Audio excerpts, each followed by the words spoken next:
अस्सलाम वालेकुम जी, आप देख रहे हैं चलते फिरते और मैं हूं अयान अख्तर। नाज़रीन, आज मैं एक ऐसे इलाके में मौजूद हूं जहां पर मुस्तहिक लोगों को राशन भी दिया जा रहा है और साथ ही साथ डेली बुनियादों पर अफ्तार भी करवाया जा रहा है। ये किस तरह करवाया जा रहा है आप देख सकते हैं। मेरे पीछे खाना घर यानी कि 25 सालों से इस मकाम पर गरीब लोगों का मदद कर रहा है। हमारे साथ परवीन सईद मौजूद है जो कि 25 साल से इस NGO को चला रही है। किस तरह रेगुलर बुनियादों पर अफ्तार और सहर करवा रही होती, इनसे जानते हैं। और लोग कहाँ से इनकी दस्तरखान पे आके अफ्तारी करते हैं और उनको किस तरह पता चलता है जब लोग अपनी परेशानी लेकर आते हैं। इनसे बात करते हैं। मुझे बताइएगा कैसे चला रही है एक खातून होकर 25 साल से NGOs चलाना और डेली बुनियादों पर इतने लोगों को अपने दस्तरखान पे बुलाना, अफ्तारी करवाना। देखिए, सबसे बड़ी बात है हमारी नीयतें हैं ना अच्छी होंगी तो काम में आसानी होगी। और अल्हम्दुलिल्लाह 25 साल से हम ये काम कर रहे हैं।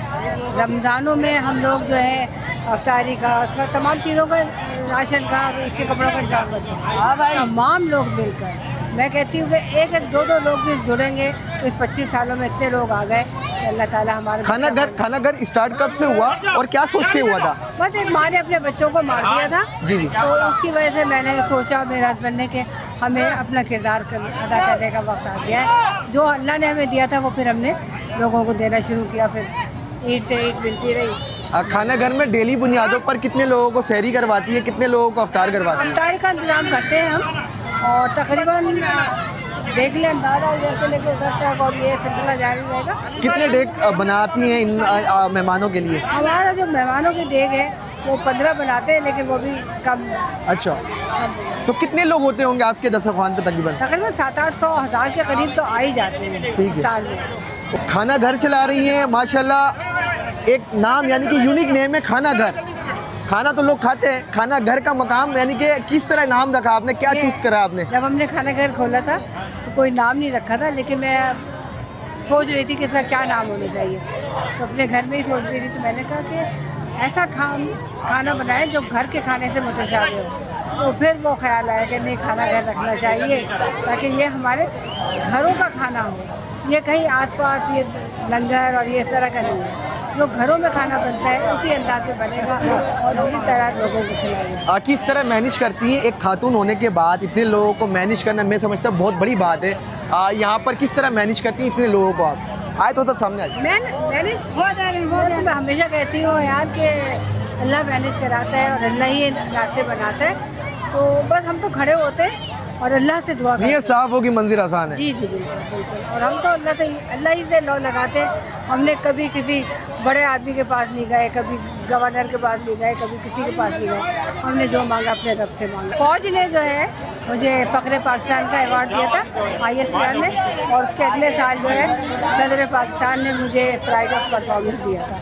लेकिन वही बात है कि ये एजाज़ात ठीक है, बहुत शुक्रगुजार हूँ इदारों की, लेकिन हमारा मसला आटा है, लोगों की भूख को मिटाना है। उसमें किरदार अदा कीजिए, हमारी सपोर्ट कीजिए, हमें आटा दीजिए, दालें दीजिए, मसाले दीजिए। और इनके जो मसाइल हैं वो बहुत छोटे छोटे, बच्चे स्कूल नहीं जाते, सेहत के मसाइल हैं, परेशानियाँ इतनी हैं कि वो अपने घर के एक मसले को भी हल नहीं कर पा रहे। मैं तो देख रही हूँ ना 25 सालों से कि लोगों का हाल बद से बदतर हो रहा है, अच्छाई की तरफ नहीं आया। लास्ट में ये बता दीजिएगा कि दस्तरखान पे अफ्तारी में क्या क्या चीज़ आप बनाती हैं? रेगुलर बुनियादों पर चेंज होता है मेन्यू, एक जैसा होता है? एक जैसा होता है। शरबत और खजूर से रोज़ा खुलवाते हैं और फिर बिरयानी खिलाते हैं, चिकन बिरयानी, ताकि लोगों पेट भर के खाए। एक ख्वाहिश होती ना हमारे बच्चे। कोई झूठ सच नहीं है, जो दस्तरखान पे वही है। हाँ। खजूर से रोज़ा खुलना है, शरबत पीना और बिरयानी खाना है।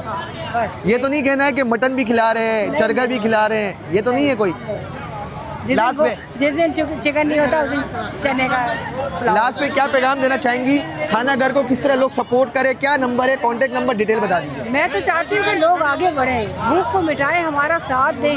हम कोई बड़ी बड़ी डिमांड नहीं करते, लेकिन जब लोग मिलेंगे, छोटे छोटे कारोबार बनते रहेंगे तो एक बड़ा कारोबार बन जाएगा और लोग जो है ना इस मसाइल से हम इनको निकाल सकेंगे। हमें किसी बड़े हुकूमती अरकान के पास जाने की क्या ज़रूरत है जो सोचते ही नहीं, करते नहीं। हम तो चाहते हैं कि हम एज ए पाकिस्तानी और एक मुसलमान के, अल्लाह ने हमें ये काम करने का सलाहियत दी कि हम ये काम करें। परवीन काला, अगर आपकी उम्र की बात करूं तो कितनी एज होगी तकरीबन? 67 है। 67, यानी कि 68 साल पे आप माशाल्लाह खिदमत कर रही हैं अल्लाह के मखलूक के हवाले से, अल्लाह के बंदे के लिए इतने जद्दोजहद कर रही हैं, काम कर रही हैं, मतलब कभी थकती तो नहीं है? नहीं, अभी तक तो थकी नहीं, क्योंकि मैं हर काम अपने हाथ से करती हूँ। राशन लाऊंगी अपने हाथ से, आटा करूँगी, और इतने सालों में तो अब तो एक चेन बन गई है, तो जहाँ फ़ोन करो आटा भेज देते हैं। लेकिन मैं कपड़े लेने ईद के खुद जाती हूँ, राशन खुद बनवाती हूँ अपने सामने, सब कुछ। देखिए जी, खाना घर की ऑनर हमारे साथ मौजूद थी, जो कि 25 साल से ये दस्तरखान चला रही हैं, इस एनजीओ को चला रही हैं। रमज़ान के बाबरकत महीने आते ही हज़ारों सैकड़ों ख़ानदानों को राशन भी दे रही है। अब तक जो है 500 से ज़ायद ख़ानदानों को राशन दे चुकी है। अगर आप मुखैर हज़रात खाना घर को सपोर्ट करेंगे तो लाजमी ये बढ़ चढ़ के हिस्सा भी दिलाएंगे और उन ख़ानदानों तक ये राशन पहुँचाकर उनके भूख को मिटाएंगे। इस वीडियो को लाजमी शेयर करिएगा। देखते रहे चलते फिरते। अपने मेज़बान अयान अख्तर को दिएगा इजाज़त। अल्लाह हाफिज़।